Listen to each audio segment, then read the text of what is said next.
Hello, YouTubers. Sonic Ox here. Today is Tuesday, February 25th, 2025. I hope you're all doing well. This video is just showcasing my first ever lithium-ion battery build. I had some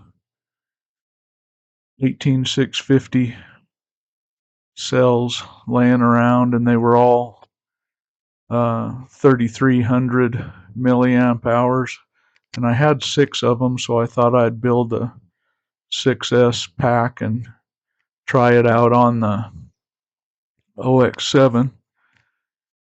So here it is. It's not a great build. It could be cleaner.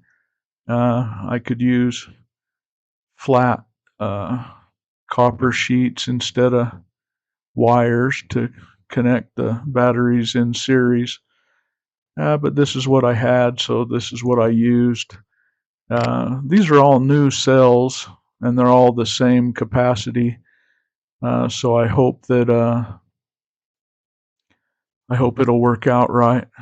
4 of them were one brand, and 2 of them were the other, but they were all the same voltage and capacity, and they were all flat top cells.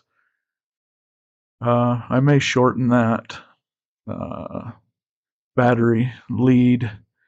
I just used a full length one that I had, and it is a little long, but it fits on the OX7 pretty well, and hopefully I'll give it a test tomorrow. So that's all for me. Just wanted to check in and show the battery, and if I have a successful test tomorrow, I'll post it. Happy flying, amigos. Cheers. Ox out.